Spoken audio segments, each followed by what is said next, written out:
Bien, nos presentamos. Esta tarde estamos como moderación, estoy yo, que soy Florentina Rosique López, nefróloga del Hospital Universitario Virgen de Resaca de Murcia, y tenemos al doctor Marco Montomoli, que va a ser el ponente de la tarde del Hospital Clínico Universitario de Valencia. Bien, ¿qué es esto de ERCA News? Pues ERCA News va a ser una discusión mensual sobre enfermedad renal crónica avanzada. Queremos hacer una actualización continua de pacientes con enfermedad renal crónica avanzada, una revisión crítica de artículos científicos, entre 4 y 6 artículos recientes publicados hace menos de 6 meses. Queremos que tenga difusión multicanal con vídeo, podcast, transcripción, y va a ser a través de plataformas como YouTube, Spotify y Western. Vamos a hacer un pequeño periodo experimental, ¿no, Marco? Entre abril y junio, el segundo lunes de cada mes. Vamos a empezar siempre a las 5 de la tarde con una duración de 30 minutos y siempre va a haber un ponente invitado y un moderador. Esto se ha hecho en colaboración con el grupo ERCA y Hobson y está avalado por la Sociedad Española de Nefrología y ha colaborado para ello Vifor y Novo Nordisk. Así es, Ya. Florentina. La idea es que en unos pocos minutos, de forma mensual, todos los segundos lunes del mes, poder volver a poner un poco el foco de lo que son las actualizaciones de enfermedad renal crónica avanzada. A veces nos cuesta mucho poder digerir todo lo que son los artículos publicados y entonces nos permitimos seleccionar unos artículos que consideramos lo más oportuno, lo más relevantes. Es verdad que nos gustaría también resaltar que la idea es que sea un proyecto compartido entre todos, por lo cual os invitamos también a enviar vuestras propuestas, si por si acaso de los artículos seleccionados en este mes o en los siguientes hubiéramos saltado, nos hubiéramos perdido algunos que consideráis oportuno. Así que iniciamos. Empezamos. Muy bien, Marco. Mira, Marco, empezamos hace 4 años, se publicó un estudio, la verdad que fue muy comentado, como ya sabes, sobre el abordaje de cardiopatía isquémica y pacientes con enfermedad renal crónica avanzada, que era el estudio de isquemia CKD. Y, en mi opinión, para mí, supuso la verdad que un jarro de agua fría, porque se fomentó mucho una actitud bastante conservadora, incluso, desde mi opinión, incluso nihilista, podemos llamarla. ¿Tenemos novedades recientes respecto a este tema, Marco? Sí, lo primero volver a efectivamente resaltar que este artículo, a pesar que se publicó en el New England, por supuesto tiene todo el peso de ser un ensayo clínico randomizado, bien realizados, tienes unos matices que habría que recordar. Lo primero, de los pacientes que se incluyeron, que son pacientes efectivamente con enfermedad renal crónica avanzada, se incluyeron pacientes con filtrado glomerular estimado menor de 30, pero es verdad que más del 50% de estos pacientes ya estaban en diálisis, en hemodiálisis. Y además, a diferencia de un ensayo clínico hermano que sería la isquemia trial, es la isquemia CKD, porque solo incluyó pacientes con enfermedad renal crónica, los pacientes que se incluían en el estudio debían tener una serie de condiciones que lo principal es que tuvieran una enfermedad coronárica establecidas y con indicación de revascularización o no.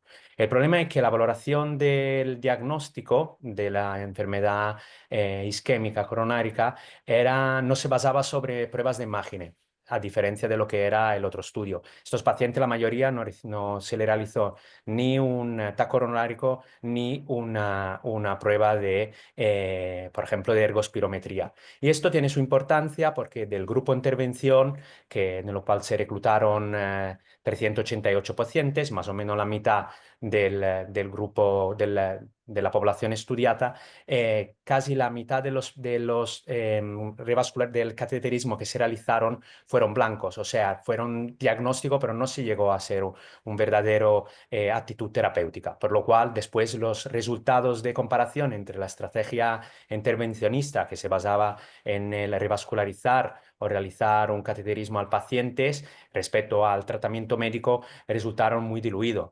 Tanto que durante el estudio también se iniciaron con la idea de reclutar 1000 pacientes y a lo largo del estudio, como iba muy lento la fase de reclutamiento, se bajó este número de reclutamiento a 700 personas. Por supuesto, no queremos infravalorar el mensaje de este estudio, que fue la conclusión neutra, o sea, los pacientes con tratamiento de una estrategia invasiva no se beneficiaban respecto a un tratamiento conservador, un tratamiento médico, en la reducción de lo que eran las muertes o infarto del miocardio no fatal. Y además, en el grupo de intervención es verdad que había un aumento del número de eventos adversos, sobre todo relacionado a lo que era fracaso renal agudo. Así que estos estudios, un poco las conclusiones fueron que pacientes con enfermedad renal crónica avanzada, con una enfermedad renal coronárica establecidas, probablemente el tratamiento médico era de la misma manera válido que un tratamiento más bien invasivo.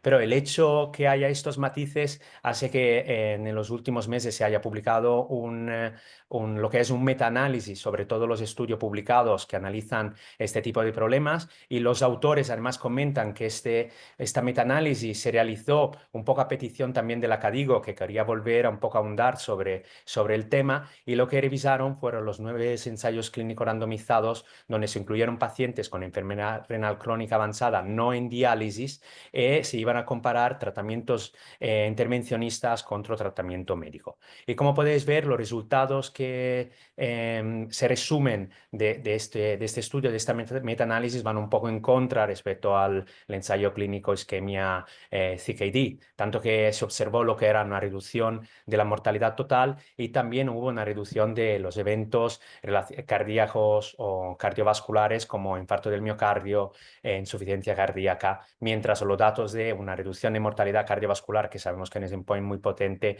sí que salieron neutro.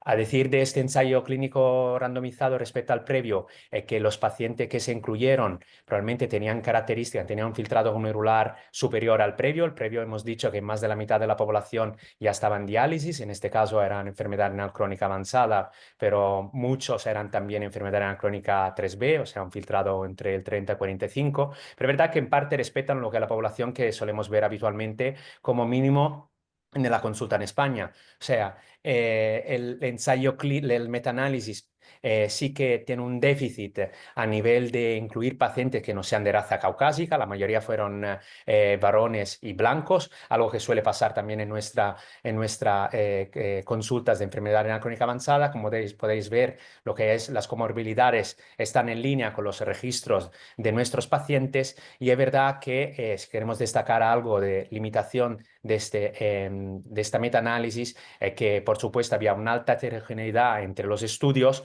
por lo cual finalmente las conclusiones tienen una certeza entre baja y muy baja, y es verdad que no se compararon las técnicas de revascularización entre ellos, no se llegó a contrastar lo que eran los resultados entre un cateterismo o la posibilidad de realizar una revascularización por bypass. Finalmente, yo creo que lo que deberíamos llevarnos de este estudio es que deberíamos, o mejor, a lo mejor es una bala más que tenemos para poder tener una conversación con nuestros cardiólogos. Sabemos cómo nosotros estamos dependientes de otros especialistas para la valoración de riesgo cardiovascular de estos pacientes y de una actitud activa o médica. A lo mejor tenemos una bala más para poder individualizar la elección de indicar o no una prueba como un cateterismo a un paciente con enfermedad renal crónica avanzada. Y en la otra, a mi aviso, conclusiones puede ser que a lo mejor no merece la pena esperarnos demasiado que el paciente ya esté en diálisis, que el paciente tenga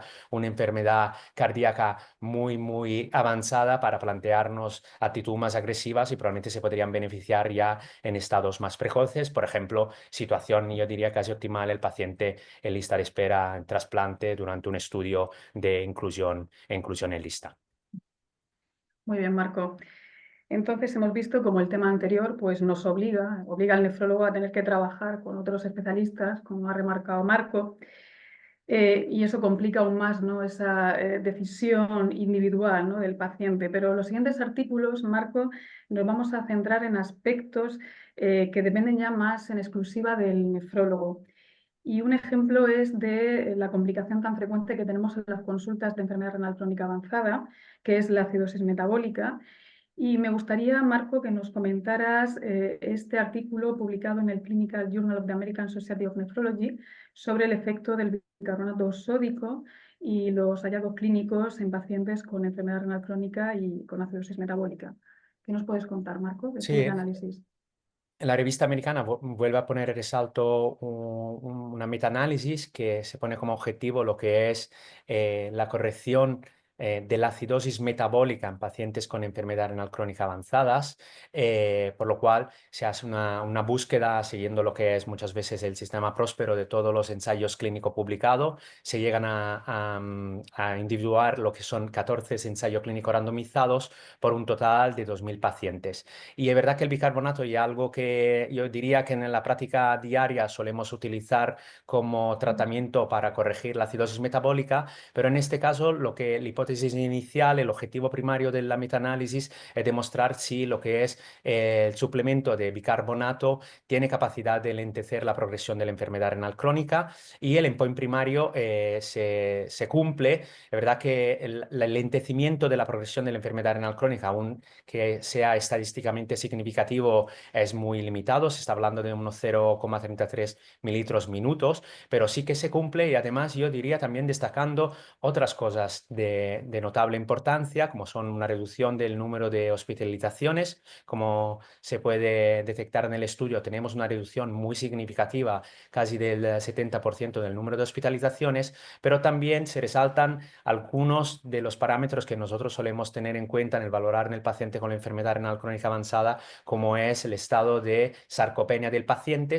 Los pacientes tratados con bicarbonato había una mejoría de lo que era el estado muscular, medido como circunferencia a nivel de brazos, y también todo esto se veía a expensa de un muy reducido aumento de lo que era la presión arterial y también un leve empeoramiento del metabolismo óseo mineral.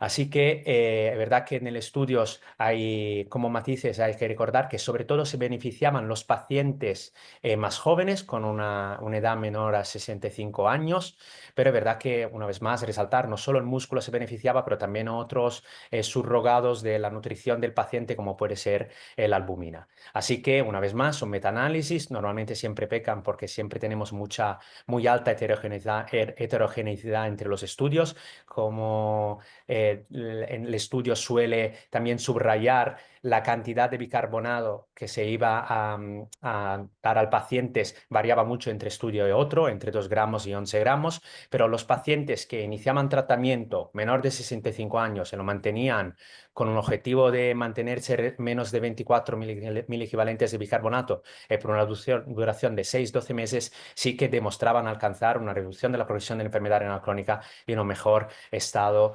nutricional y de la masa muscular. Así que yo pues diría que este estudio vuelve un poco a confirmar lo que habitualmente solemos hacer en la práctica diaria.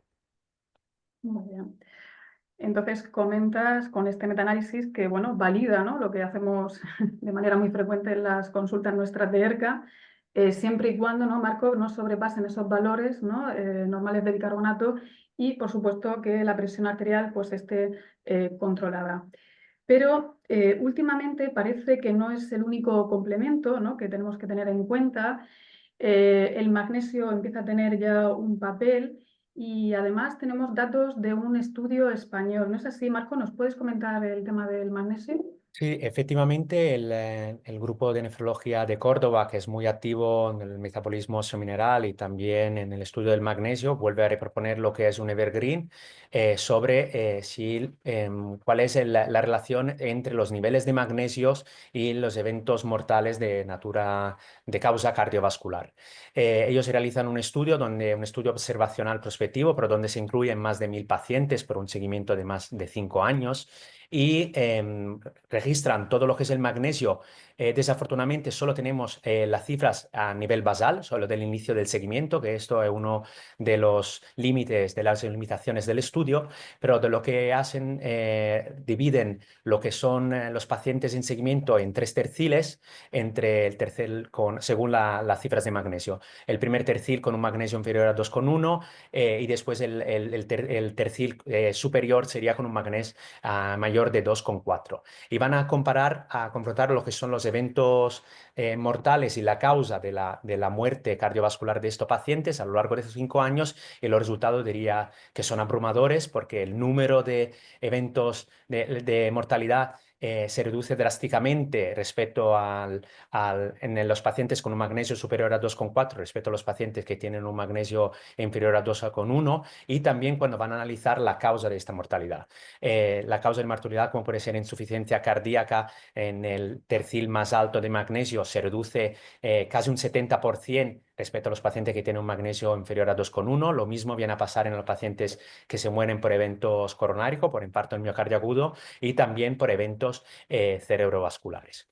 Como ya he dicho, es verdad que como limitaciones el hecho que solo se haya registrado lo que es el magnesio en cifras basales, pero es verdad que también en el estudio se recogen datos como son ecocardiografía de los pacientes, presiones arteriales y otros tipos de variables clínicas. De una parte, se confirman menor calcificaciones valvulares de estos pacientes, una mejor función ventricular, como además una reducción de la presión arterial. Todo esto podrían estar relacionados al resultado que finalmente se han comentado de mortalidad. Y también siempre queda la duda que el magnesio bajo sea un marcador de un paciente más bien frágil, sarcopénico, desnutrido, pero es verdad que los autores realizan un análisis multivariante con varios modelos donde, una vez más, parece que el magnesio tiene un efecto protector independientemente de la mayoría de variables que he comentado. Así que el magnesio vuelve a estar en el centro de la diana. Es verdad que siempre ha sido un evergreen, pero unos datos que probablemente pueden apoyar donde lo que es el suplemento de magnesio sea útil para paciente con enfermedad renal crónica no en diálisis. Muy bien, Marco. A ver, los resultados de este estudio, la verdad que a mí me llaman mucho la atención, ese magnesio por encima de 2,1, pero especialmente me llama la atención el hazard ratio observado en el tercio más alto del magnesio. ¿Puedes decirnos si estos datos están contrastados en la literatura?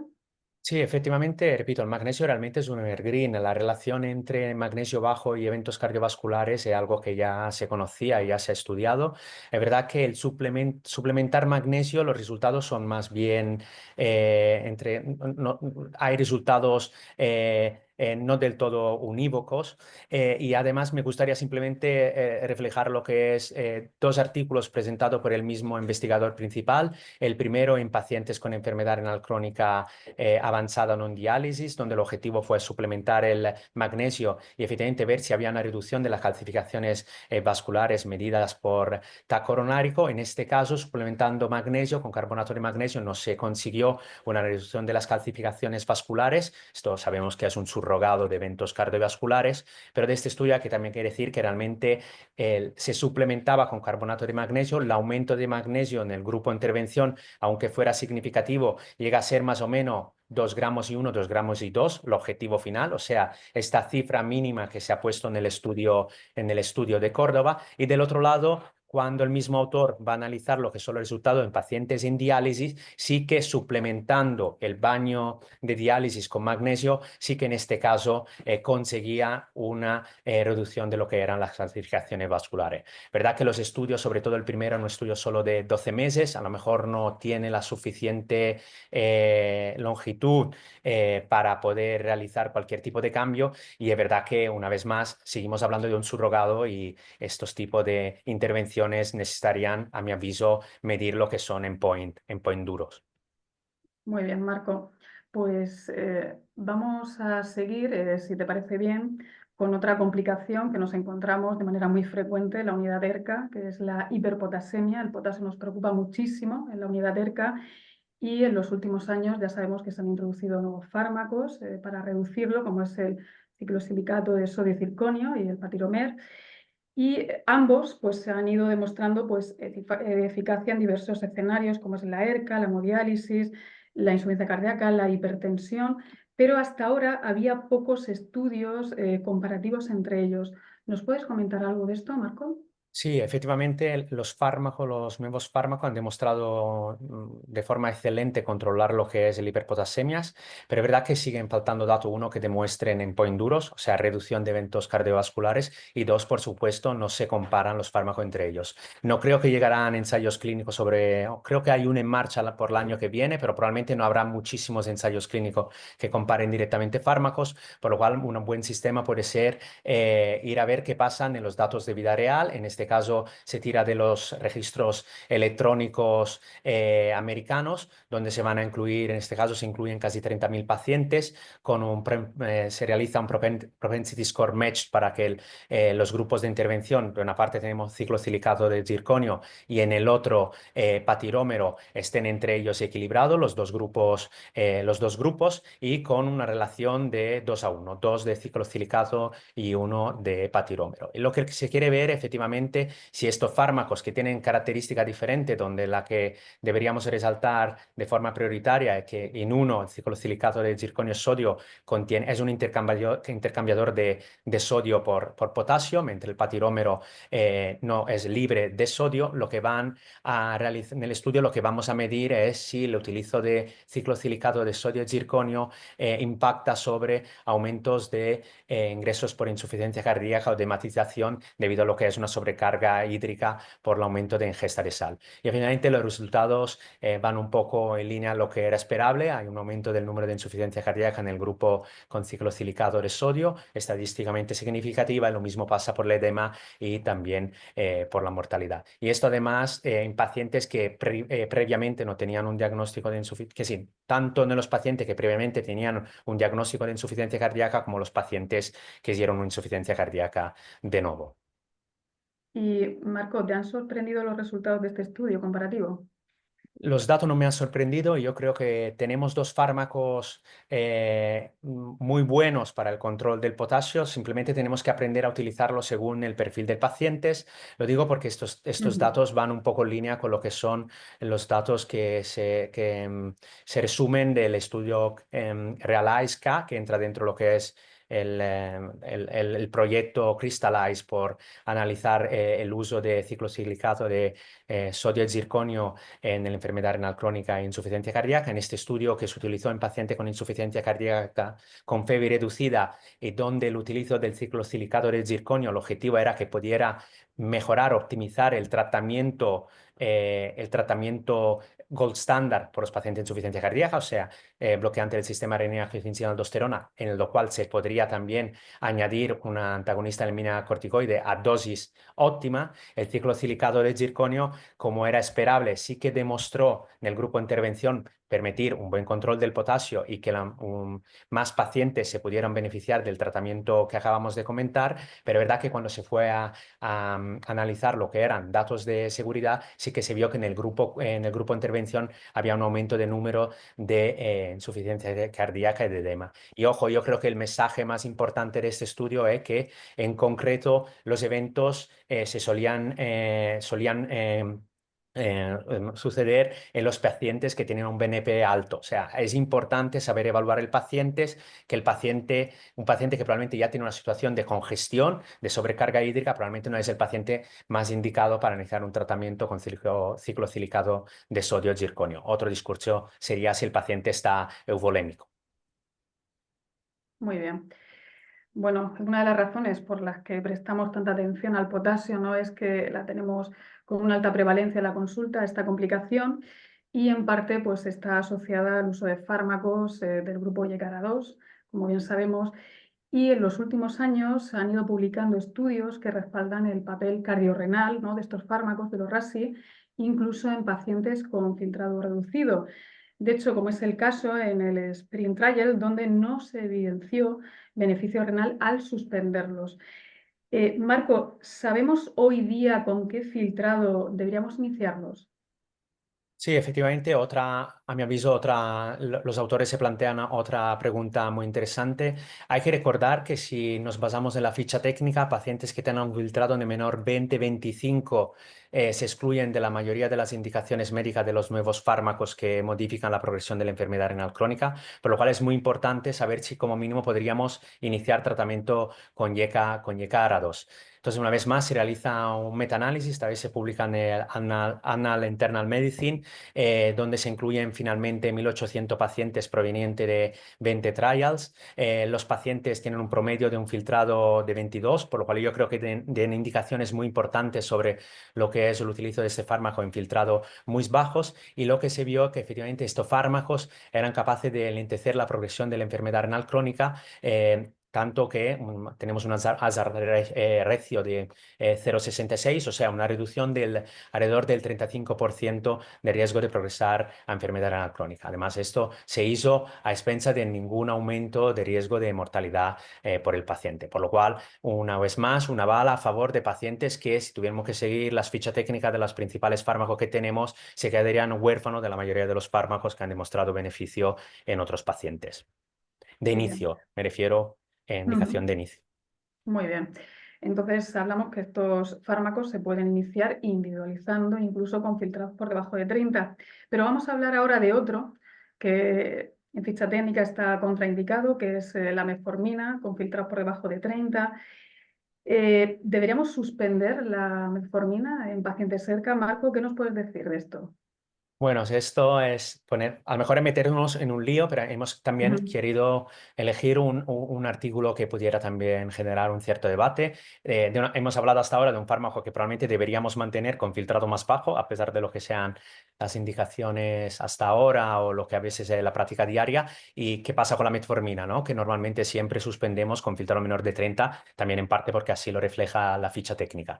Bien, aquí tenemos unos datos que son extrapolados del registro escocés, que incluye todos los pacientes diabéticos del país, tanto que se incluyen, como podéis ver ahí, 3.700 pacientes, de lo cual ellos realmente van a analizar los pacientes que compararon los pacientes a los que se suspendió metformina para tener un filtrado inferior o un filtrado glomerular inferior a 30, lo compararon con los pacientes que por X motivos mantuvieron el tratamiento a pesar de una reducción del filtrado glomerular. Y cuando fueron a comparar los dos, lo primero que hay que decir es que, de todas formas, el 40% de los pacientes que iban a mantener el tratamiento sí que lo suspendieron en los primeros 6 meses. Los demás sí que siguieron hasta los 3 años de seguimiento, tratamiento con metformina, pero ya podéis entender que bajó mucho la N, el tamaño muestral del grupo de intervención. Pero lo que vieron es que efectivamente estos pacientes se beneficiaban por una reducción de la mortalidad, los pacientes que mantenían metformina, sobre todo a expensa de una reducción de la mortalidad respiratorias, y que no hubo un aumento de mortalidad por eventos cardiovasculares y tampoco de neoplasias. Las características de los pacientes yo creo que pueden ser muy interesantes porque estás hablando de pacientes muy añosos, 77 años, y con muchas comorbilidades, como una vez más es algo que solemos ver a menudo en nuestra consulta. La verdad que sí, que resulta interesante porque la verdad que se atreve con uno de los temas tabú, como es la metformina. Pero yo para mí, Marco, quiero resaltar unas limitaciones importantes, creo yo, que es que el 40% de los pacientes suspendieron la metformina a los 6 meses posteriores al descenso del filtrado. Y luego otra cosa importante, que no se recogen datos clave como es la progresión de enfermedad renal crónica, datos de fracaso renal agudo o de la temida acidosis láctica que hemos vivido en alguna ocasión. ¿Qué aporta este estudio, Marco? El siguiente, el estudio de Hong Kong sobre metformina y CKD avanzada. Sí, tenemos la suerte que en pocos meses de diferencia se han publicado dos artículos que analizan la misma hipótesis inicial, o sea, lo de mantener el tratamiento con metformina en pacientes con enfermedad renal crónica avanzada.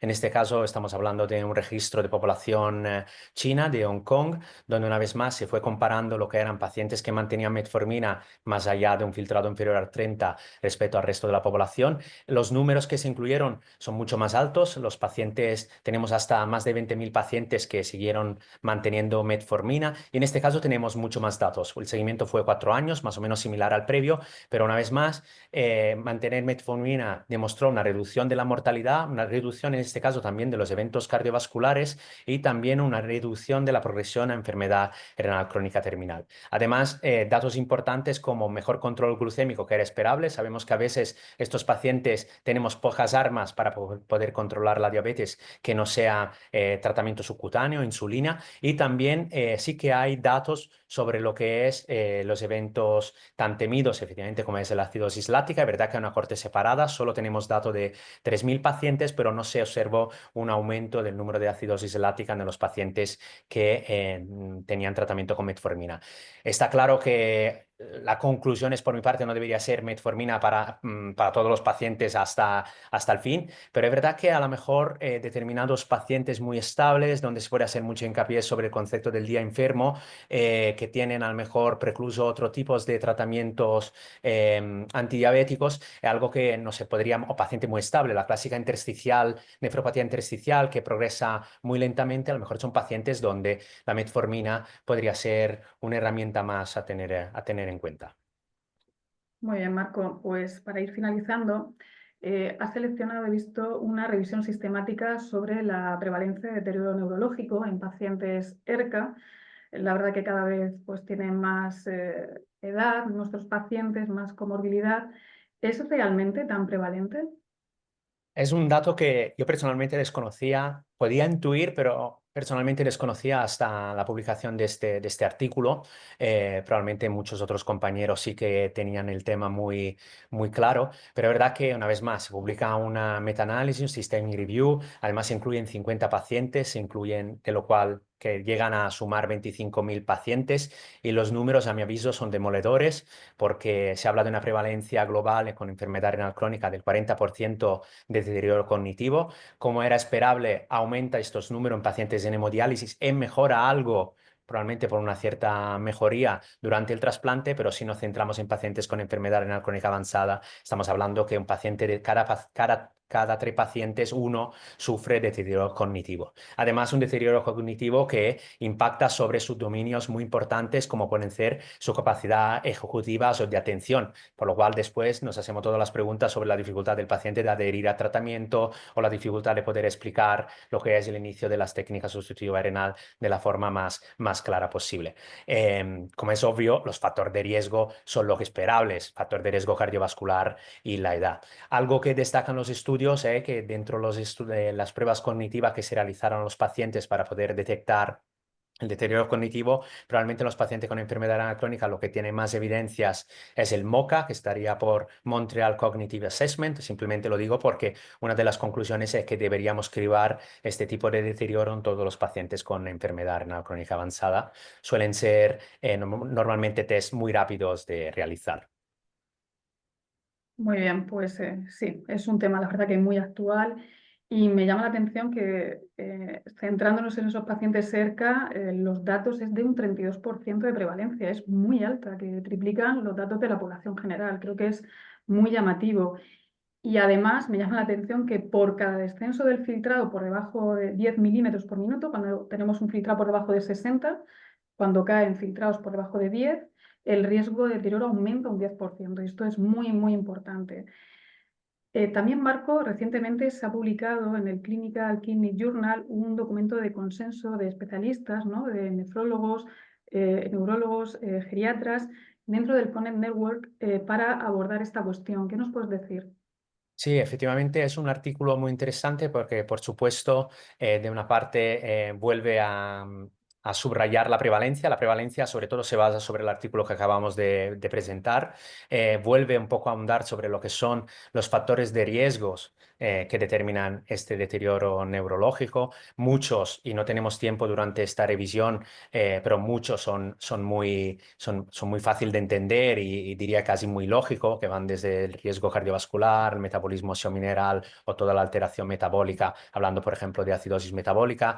Algo muy importante que me gustaría subrayar es cómo el deterioro cognitivo muchas veces es estrictamente relacionado, imbricado con lo que son los desórdenes del sueño y también la depresión y la ansiedad de los pacientes con enfermedad renal crónica avanzada, otra enfermedad muy prevalente. Todo esto hace que necesite un cribado, lo primero, y después un abordaje multidisciplinario que en parte se basa sobre algo que solemos repetir de forma canónica, pero después no lo realizamos, como es el ejercicio físico, la dieta, intentar tener lo que son teams multidisciplinarios para poder actuar sobre esto. Pero es verdad que también el poderlo detectar, cribarlo y tenerlo diagnosticado abre las puertas a realizar también estudios de intervención. Hay muchos fármacos que parece puedan jugar un papel en el entecer la progresión de este tipo de deterioro.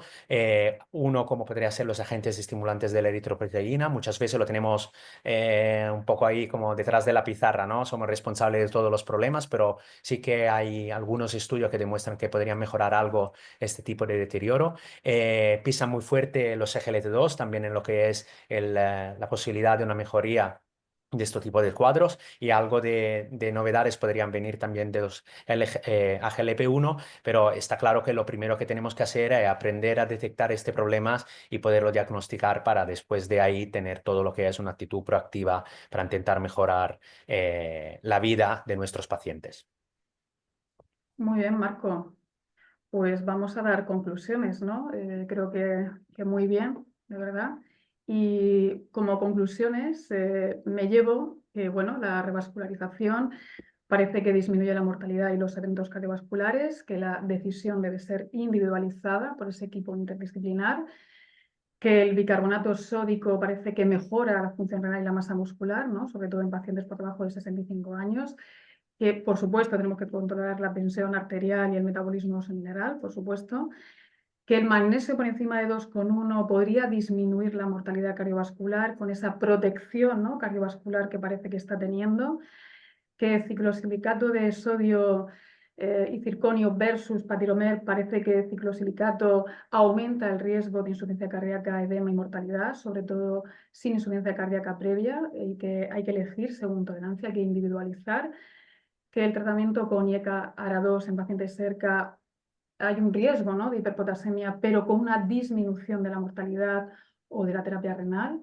y que la metformina parece que disminuye esa mortalidad asociada a la continuación de metformina, podría indicar un papel beneficioso en contraste con las directrices que hay actualmente, aunque ya recuerdo esas limitaciones que hemos visto en los estudios.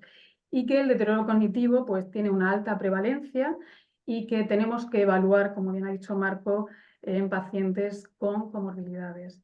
Bueno, pues hemos concluido. Muchas gracias, Marco. Espero que a todos os haya gustado este primer ERCA News. Tenemos mucha ilusión. Seguro que el 12 de mayo os esperamos otra vez aquí a las 5 de la tarde. Deciros que todas las preguntas que están en el chat se van a contestar, ¿verdad, Marco? Y que recordar que el episodio lo vais a tener disponible en YouTube, en Spotify y también en formato artículo en las páginas web de los grupos Hobson y ERCA, y que por favor podéis enviar preguntas o sugerencias, como ha dicho Marco, de artículos para comentar en el próximo episodio a los correos electrónicos de nuestros grupos. No sé si quieres decir algo más, Marco. Sí, así es, Florentina. Lo siento mucho por todos los que están realizando preguntas en este Sí. momento en el chat, pero es verdad que la idea de este formato es un formato multicanal. Nos gustaría también premiar lo que es un poco ser coincisos para que el formato sea escuchable también en podcast sin que se alargue demasiado. Vamos a contestar a todas las preguntas y la respuesta. Solamente os pedimos un poco de paciencia, y también es una forma de engancharos para que podáis seguirnos en definitiva en las páginas web del grupo de trabajo de la ERCA, en el grupo de trabajo de la Hobson, de la página oficial de la Sociedad Española de Nefrología. Vamos a daros toda la respuesta, y sobre todo nos gustaría, nosotros hemos ido un poco, un periodo experimental, un proyecto pilota, y en Florentina hemos ido un poco así de abrir pistas, ¿no?, de estas iniciativas, pero nos gustaría que fuera lo más dinámico posible, por lo cual cualquier artículo que queráis que comentemos, que consideréis válido, o simplemente podríamos también recoger los que son los comentarios o los artículos que hemos publicado, que hemos comentado hoy, para una vez más darle espacio en los próximos eventos. Muchas gracias a todos. Muchas gracias.